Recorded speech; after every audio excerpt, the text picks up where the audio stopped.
ستارے زمین پہ دھڑام دھڑام کر کے گریں گے. وَإِذَا الْأَرْضُ مُدَّتْ زمین بوریے کی طرح سے لپیٹ دی جائے گی. وَإِذَا الْجِبَالُ سُيِّرَتْ یہ بڑے بڑے پہاڑ ہوا میں کپاس کی طرح اڑتے پھریں گے. تمام کے تمام علامات قرآن کریم بتا رہا ہے. اور آج مسلمان ہے، میں خود ہوں، آپ ہیں، میں قسم کھاتا ہوں کہ ہمیں خدا کے کلام پہ یقین کوئی نہیں. اگر یقین ہو پھر یہ غفلت. صحابی مدنی کریم صلی اللہ تعالی علیہ وسلم کا ساری رات کروٹیں بدلتا ہے. صبح ہوئی بیٹی نے پوچھ لیا، ابا جان میں ساری رات دیکھتی رہی، آپ کو نیند نہیں آئی، کیا کوئی تکلیف ہے؟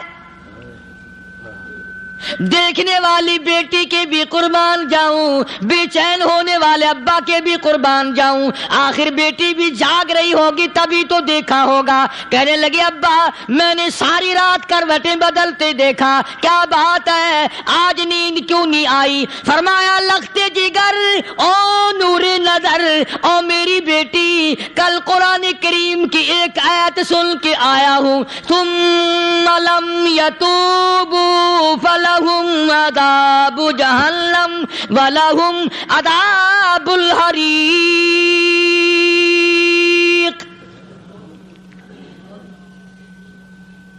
او میری بیٹی جس نے قرآن کریم کے ذریعے جہنم کی خبر سن لی ہو، جہنم کے انگاروں کی خبر سنی ہو، جس نے جہنم کی تباہ کاریاں سن لی ہو، او میری بیٹی نیند کیسے آئے؟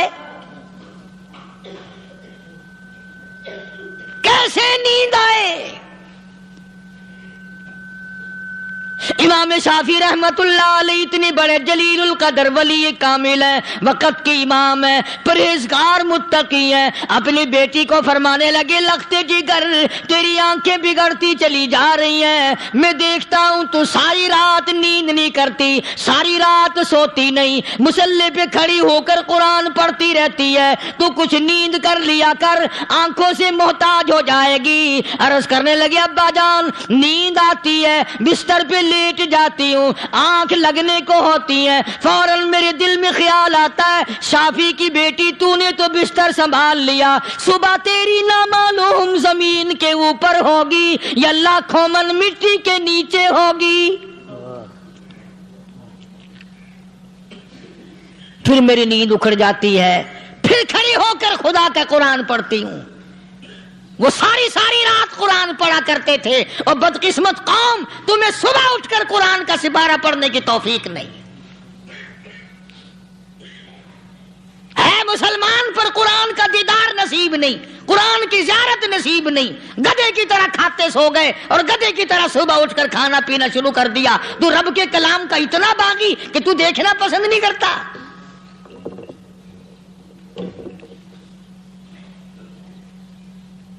اور دنیا کی چیز اگر گھر میں نہ ہو، ٹھنڈے ٹھنڈے سانس مارتے ہیں عورتیں بھی، ہاں جی اپنی زمین کوئی نہیں نا، اپنی ہاں جی مکان اچھا اپنے پاس کوئی نہیں، فلاں چیز اپنے پاس کوئی نہیں. کبھی کسی نے ٹھنڈا سانس مارا کہ ہم 10 آدمی ہیں گھر کے، ایک آدمی بھی قرآن پڑھنے والا نہیں، ہم سارے کے سارے پتہ نہیں کیسے اکٹھے ہو رہے ہیں.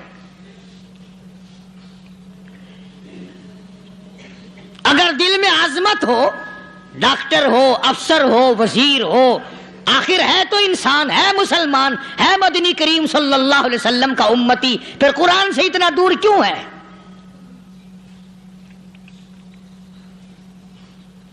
تو اللہ پاک جل شانہ نے فرمایا میرے بندے ہر حال میں ڈر. ہاں تیری ساری چلاکیوں کو میں جانتا ہوں، تیری ساری ہوشیاریوں کو میں اچھی طرح جانتا ہوں. فرمایا وہ دن دور نہیں، آیا وقت قیامت کا، آیا، کوئی کسی کے کام نہیں آئے گا.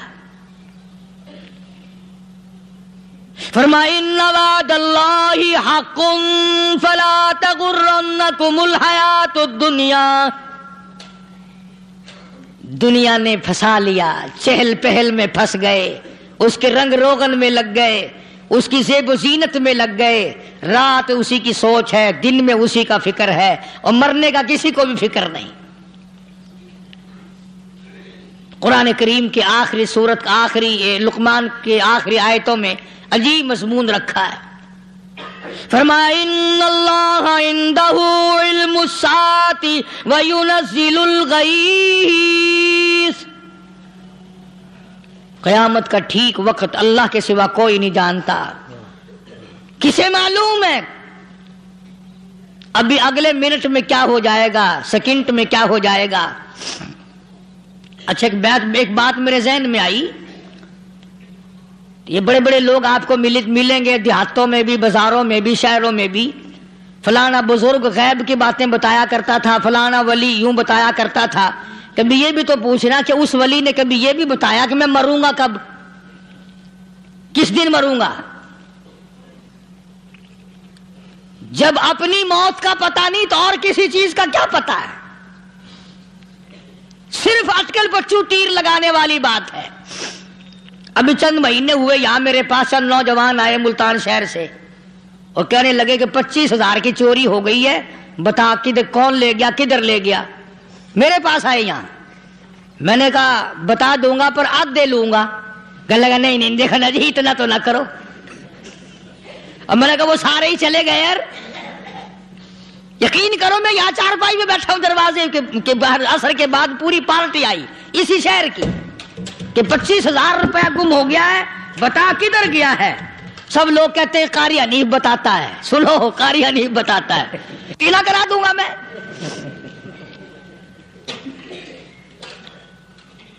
جتنا میں نے انکار کیا میرے سر ہوتے چلے گئے۔ اخیر میں نے بکواس کر دی، میں نے کہا اچھا بتاؤں گا پھر آدھے لوں گا۔ کہنے لگے نہیں تماشا دیکھا، یعنی اندازہ لگاؤ کہ ہم شہر سے سن کر آئے ہیں کہ قاری حنیف چوریاں بتاتا ہے۔ اللہ غنی، کس کو معلوم ہے کہ ابھی کیا ہو جائے گا؟ اللہ پاک نے کسی کو نہیں بتایا۔ فرمایا ان اللہ عندہ علم الساعۃ وینزل الغیث،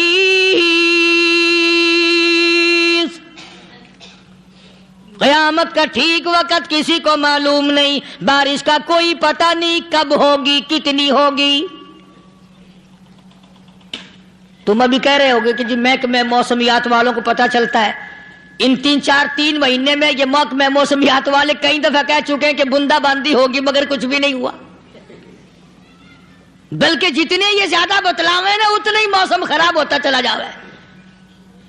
پچھلے سال انہوں نے روئی کی گانٹھوں کی گنتی بتائی کہ اتنی کپاس پیدا ہوگی ملک میں، اتنی روئی کی گانٹھ بنے گی، اتنی باہر بھیجیں گے اور اتنی اپنے گھر رکھیں گے۔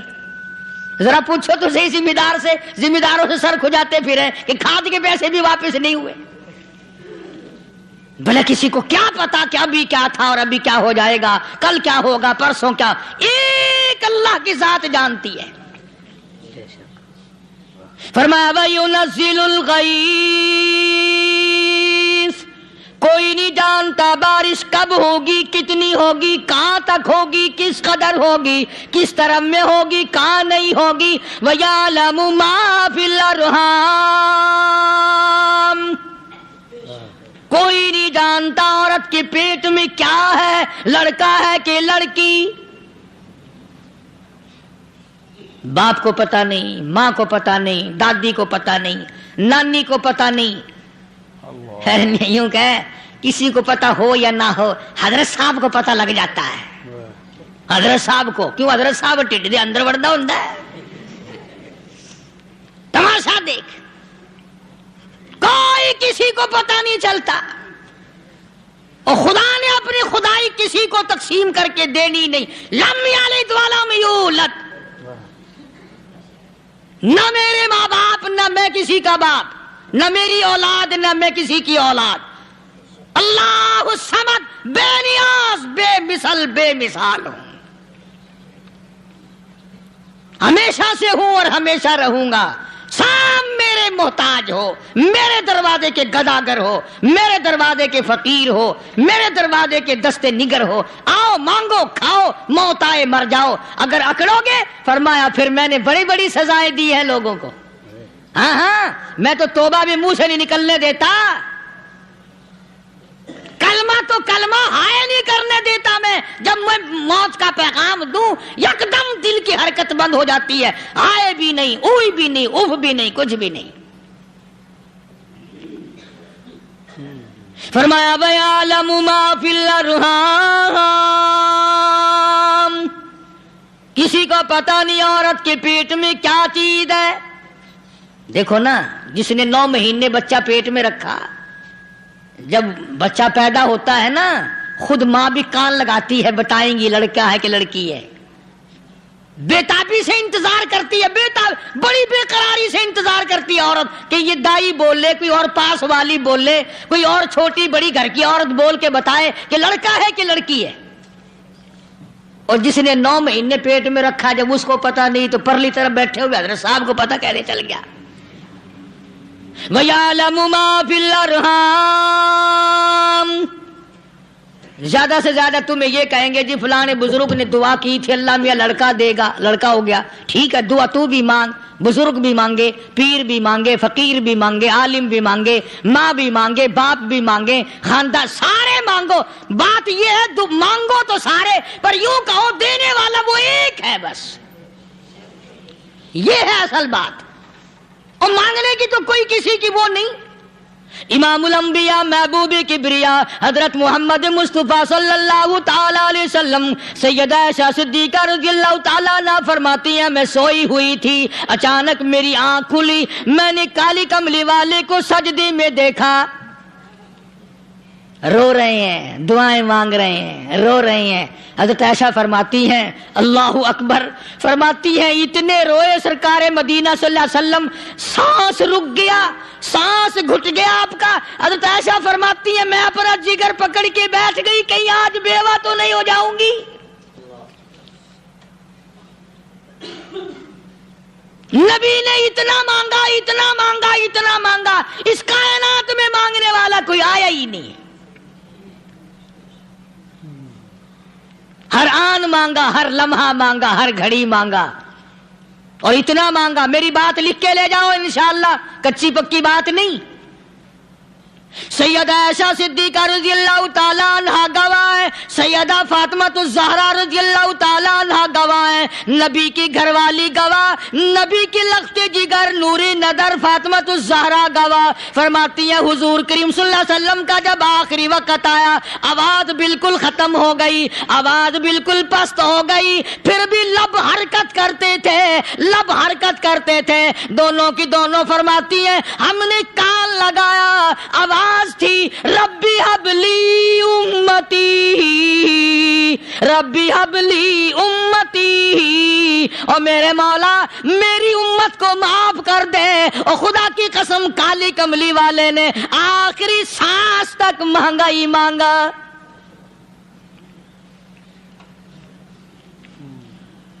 چاہے تیرے لیے مانگا، امت کے لیے مانگا، مگر ہر وقت مانگا۔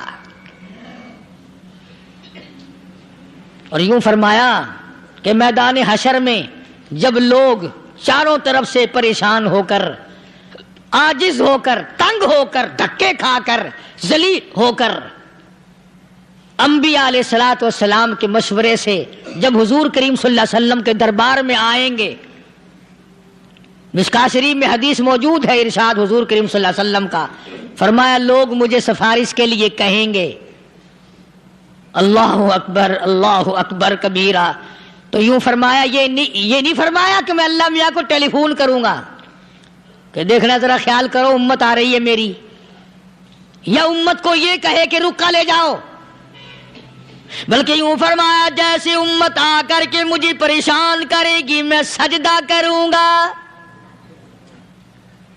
میں سجدہ کروں گا، اس وقت بھی سر میرا در تیرا، جھولی میری عطا تیری۔ اور حدیث پاک کا اگر مضمون پڑھ کر دیکھو سارے مضامین حل ہو جائیں۔ یوں فرماتے ہیں خود حضور کریم کہ میں اتنا لمبا سجدہ کروں گا اس وقت قیامت میں، اتنا لمبا سجدہ کروں گا کہ 7 دن 7 راتیں کا وقت 1 ہفتے کے برابر وقت لگ جائے گا، میں سر سجدے سے نہیں اٹھاؤں گا۔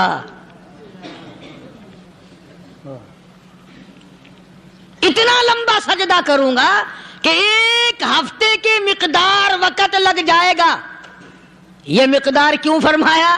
قیامت کا دن ہے نا، دن ڈھلنا نہیں، چھپنا نہیں، رات آنی ہی نہیں، رات تو ہے ہی نہیں نا، اس لیے فرمایا 1 ہفتے کی مقدار دن لگ جائے گا، وقت ختم ہو جائے گا پورا ہفتے کے برابر۔ اس کے بعد اللہ پاک مجھے فرمائیں گے ارفع راسک یا محمد صلی اللہ علیہ وسلم، میرے محبوب سر اٹھاؤ، سل مانگو توتا دوں گا، مانگو دیا جائے گا، سوف یعطیک ربک فترضی، تیرا رب تجھے راضی کر دے گا۔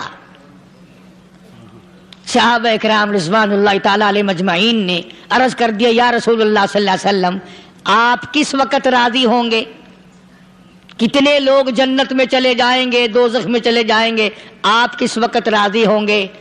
خدا کی قسم اس محسن کائنات کا کیا کہنا کالی کملی والے نے جو ہم پر مہربانی فرمائی، یوں فرمایا جب تک ایک ایک امتی کلمہ پڑھنے والے کا ہاتھ پکڑ کر جنت میں نہ لے جاؤں میں محمد الرسول اللہ کو چین نہیں آئے گی،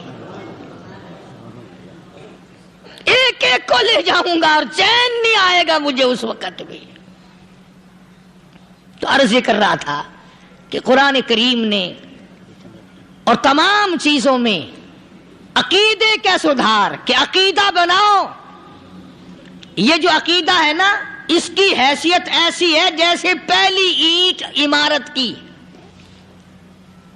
اگر اینٹ ٹیڑھی ہو گئی تو ساری عمارت ٹیڑھی ہو جائے گی، اگر عقیدہ صحیح نہیں تو سارے اعمال ٹیڑھے ہو جائیں گے، اور اگر عقیدہ صحیح ہے تو اعمال بھی اور تمام افعال بھی اخلاق بھی تمام کی بنیاد جو ہے وہ صحیح رہے گی اور اچھی توفیق ہوگی۔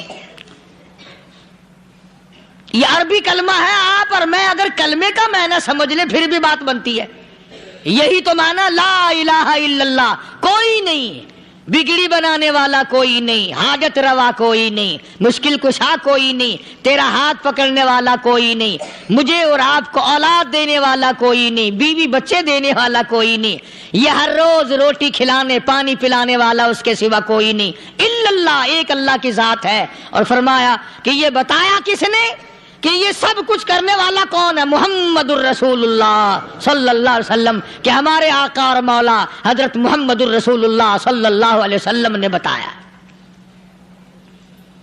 تو قرآن کریم کی آیتوں نے وضاحت کر دی وما تدری نفس ماذا تکسب غدا،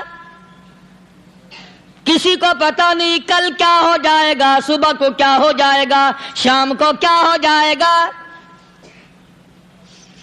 وما تدری نفس بأي أرض تموت، کوئی نہیں جانتا موت کس جگہ پہ آئے گی۔ کسے معلوم ہے کہ میری قبر کہاں بنے گی؟ کوئی نہیں جانتا میرے اس بدن کو جانور کھا جائیں گے، کسی کو علم نہیں ہے کہ قبر کا گڑھا ملے گا کہ نہ ملے گا، کفن ملے گا کہ نہ ملے گا، نماز جنازہ نصیب ہوگی کہ نہ ہوگی، غسل نصیب ہوگا کہ نہ ہوگا، کوئی نہیں جانتا۔ کلمہ پڑھتے موت آئے گی یا کنجری کے گانے سنتے گاتے موت آئے گی؟ کس کو علم ہے کہ آخری کلام جو دنیا میں ہوگا وہ درود پاک ہوگا یا قرآن کریم ہوگا یا دعا ہوگی یا استغفار ہوگا، اور یا گالی منہ سے نکلے گی دم نکل جائے گا؟ کسے معلوم ہے؟ اس لیے فرمایا وما تدری نفس بأي أرض تموت، کوئی نہیں جانتا موت صبح آئے گی یا شام آئے گی، بیوی بچوں کے سامنے آئے گی یا اسپتال میں کوئی پاس ہوگا بھی یا کہ نہیں جس وقت موت آئے گی کسے معلوم؟ سجدے میں آئے گی یا کنجری کی گود میں آئے گی کیا پتا؟ فلم میں آئے گی یا مسجد میں آئے گی؟ پچھلے دنوں ایک جگہ ایک آدمی نے صبح کی اذان دی، بڑی اچھی اذان دیا کرتا تھا، اللہ کا نام بلند کیا، زمین پہ بیٹھا اور ختم۔ فجر کی اذان دی، جو سنے انہوں نے کہا یار ابھی تو اذان دی تھی، بس اللہ کی طرف لوگوں کو بلایا اور خود دنیا سے رخصت ہو گیا۔ ہاں کسی کی موت یوں بھی آیا کرتی ہے، کسی کی سجدے میں آ جاتی ہے، کسی کی مراقبے میں آ جاتی ہے۔ اللہ اکبر۔ کسی کی نماز میں آئے، اللہ کی طرف دھیان لگے ایسا لگے کہ لگی جائے وہ چلا ہی جائے۔ ہمارے استاد محترم مولانا عبد الخالق صاحب رحمۃ اللہ علیہ یہاں کبیر والے میں تھے، بہت بڑے عالم، جید عالم، سمندر تھے علم کے۔ بس صبح کی نماز کے بعد مراقبے میں بیٹھے، اللہ اللہ کر رہے ہیں، بس جیسے اتحیات میں بیٹھتے ہیں نا اسی طریقے سے بیٹھے تھے۔ دن چڑھ گیا، بھتیجے نے آ کر کے کہا حضرت ناشتہ تیار ہے، جواب کوئی نہیں۔ پھر کچھ دیر کے بعد آیا کہ حضرت ناشتہ تیار ہے، جواب کوئی نہیں۔ اور دن چڑھ گیا، ہاتھ لگا کے دیکھا کہ حضرت تو پہنچ گئے اللہ کے یہاں۔ کس حالت میں؟ ایسی اللہ اللہ اللہ سے لو لگائی کہ اللہ ہی کے یہاں چلے گئے۔ اور ان اللہ والوں کے پاس اس نیت سے لگا کرو میری آخرت بن جائے، میری قبر بن جائے، میرا آخری کلام جو دنیا میں ہو وہ کلمہ ہو، استغفار ہو، درود پاک ہو، قرآن کریم ہو، پھر تو مزہ ہے۔ اور اگر ہائے ہائے ہائے ہائے کرتے مر گئے تو کیا ہوا؟ فرمایا ان اللہ علیم خبیر، میں خدا کی ذات تمام چیزوں سے واقف ہوں۔ مجھے تو پتا ہے نا، تیرے ایک ایک سانس کا پتا ہے، تیری رگ کے ایک ایک خون کے قطرے کا مجھے پتا ہے۔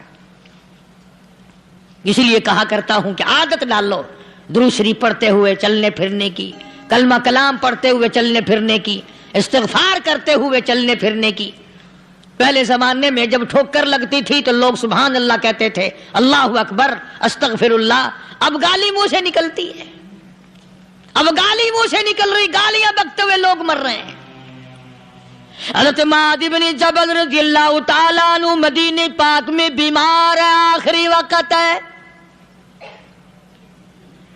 صحابہ کی ایسی ایسی موت آیا کرتی تھی، چاروں طرف جتنے گھر والے بیٹھے ہیں، اماں بھی، بیٹی بھی، گھر والی بھی، بہن بھی، بھائی بند بھی، قبیلہ بھی، خاندان بھی، مدینہ شہر ہے، کالی کملی والے کا شہر ہے۔ حضرت معاذ بن جبل کا آخری وقت ہے، چاروں طرف بیٹھنے والے بھی تلاوت کر رہے ہیں قرآن کریم کی، خود معاذ بن جبل بھی تلاوت فرما رہے ہیں۔ اچانک حضرت معاذ رضی اللہ تعالیٰ عنہ رونے لگے، روئے حضرت معاذ۔ یہ وہ جوان ہے جس کو رخصت فرمانے کے لیے یمن کا گورنر بنا کر کے بھیجا حضور صلی اللہ علیہ وسلم نے۔ حضور صلی اللہ علیہ وسلم اس کو روانہ فرمانے کے لیے کئی میل پیدل تشریف لے گئے۔ ہاں حضور کے صحابہ۔ تو معاذ بن جبل جب رونے لگے تو گھر والوں نے پوچھا کیوں؟ کوئی بیٹھا ہوگا نا، کہنے لگا ڈر گئے، موت سے ڈر رہے ہو، موت سے ڈر کے رو رہے ہو؟ حضرت معاذ کہنے لگے نہیں، موت سے کیا ڈرنا، میں کیوں ڈروں موت سے، اس نے تو آنا ہی آنا ہے، میں نہیں ڈرتا۔ انہوں نے کہا پھر رویا کیوں رو رہے ہو؟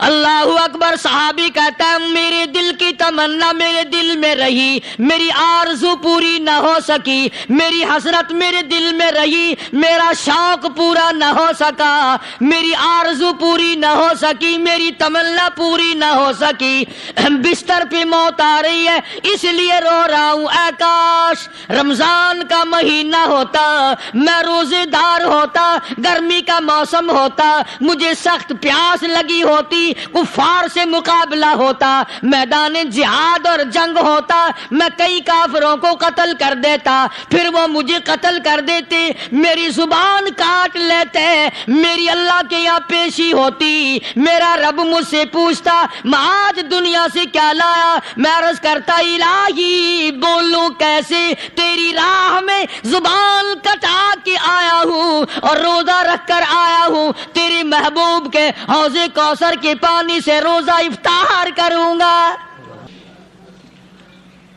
کہتا اس لیے رو پڑا ہوں کہ بستر پہ موت آ رہی ہے. ڈر کس چیز کا؟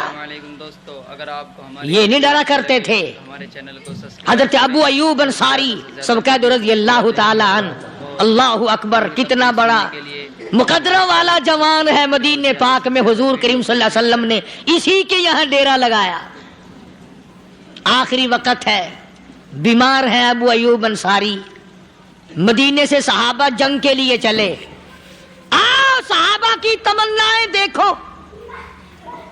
ہم جتنے بیٹھے ہماری تمنا تو یہی ہے نا, کاروبار بڑھ جائے, مکان دکان کا ساز و سامان بڑھ جائے, یہ مل جائے وہ مل جائے, یہ ہو جائے وہ ہو جائے. ابو ایوب انصاری بیٹھے ہوئے دیکھ رہے ہیں صحابہ سواریوں پہ پیدل تلوار نیزے تیر لے کے چلے. ابو ایوب انصاری کہنے لگے کہاں چلے ہو؟ کہ جہاد فی سبیل اللہ کے لیے. کہنے لگا مجھے بھی لے چلو. سمجھ رہے آپ سارے؟ فرمایا مجھے ساتھ لے چلو. کہا کمال ہے, بیمار آدمی اور جنگ میں بیمار کا کیا کام ہے, کیا کرو گے؟ نے کہا مہربانی کرو, احسان کرو مجھ پر, مجھے ساتھ لے کے چلو. خدا کے بندے بیمار ہے, کرے گا کیا میدان جہاد میں؟ کہنے لگا تم تو بیمار کی بات کر رہے ہو, مجھے ساتھ لے چلو اونٹ پہ ڈال کر. توجہ کرنا ذرا, آخری بات میرے یاد آئی ہے بتانے لگا ہوں. ابو ایوب انصاری حضور کا میزبان مدینے والا کہتا ہے میں بیمار ہوں, مجھے اونٹ پہ ڈال کے لے چلو, اور اگر میری راستے میں موت آ جائے پھر بھی میری لاش کو ساتھ لے جانا. جہاں کفر اور اسلام کا جنگ ہوگا, مقابلہ ہوگا, اس میدان میں میری لاش کو پھینک دینا. شاید کسی مجاہد کی سواری کا پیر میرے اوپر آ جائے, میں بھی قیامت میں اللہ کے حضور میں کہوں گا یا اللہ تیرے میدان جہاد سے اٹھ کے آیا ہوں میں بھی. اندازہ لگا ابو ایوب انصاری کی تمناؤں کو دیکھ, حضرتوں کو دیکھ. فرمایا مجھے ساتھ لے چلو, اگر میری موت آ جائے تو لاش کو بھی پھینکنا نہیں, دفن راستے میں نہ کرنا, ساتھ لے چلو, وہاں میدان میں ڈال دینا, اور اسلام کے لیے جو لڑنے والے ہوں, کفر کو مٹانے والے ہوں, ان کے پیر میرے اوپر آ جائے میں کامیاب ہو جاؤں گا. ایک تم ہو جو مسجد میں جھاڑو دینے سے بھی آر کرتے ہو, صف بچھانے میں بھی تمہیں شرم آتی ہے, صف اکٹھا کرنے میں بھی تمہیں شرم آتی ہے, ادھر ادھر کوئی چیز کرنے میں تمہیں کیا معلوم ہے جس وقت قیامت کے دن ان شاہی درباروں کے خادموں کو انعام ملے گا نا, پھر ٹکرے مارو گے, او ہو لو بھائی کمال ہو گیا, ہم تو یوں ہی رہ گئے. آج توفیق نہیں رہی, اللہ سے مانگ, سوتے بھی مانگ, جاگتے بھی مانگ, ہر وقت مانگ, وہی تیری میری جھولی بھرے گا, اسی کی عطا اور بندہ نوازی سے ہم سب کا کام چلے گا. فرمایا ان اللہ علیم خبیر, میں تمہاری ضروریات کو بھی جانتا ہوں, ہر چیز کا مجھے پتا ہے. اللہ مجھے اور آپ کو عمل کی توفیق عطا فرمائے. اللہ پاک اپنے فضل و کرم سے ہم سب کو اپنے بندے بنا لے, عقائد اور اعمال کی درستی فرما دے, مرتے وقت ایمان کی دولت عطا فرمائے. وآخر دعوانا الحمدللہ رب العالمین. السلام علیکم دوستو, اگر آپ کو ہماری ویڈیو اچھی لگے تو ہمارے چینل کو سبسکرائب کریں اور زیادہ سے زیادہ ویڈیو کو پورا دیکھیں, اور پوری تقریر سننے کے لیے آپ ہمارے چینل کو سبسکرائب کریں اور زیادہ سے زیادہ ویڈیو کو شیئر کریں.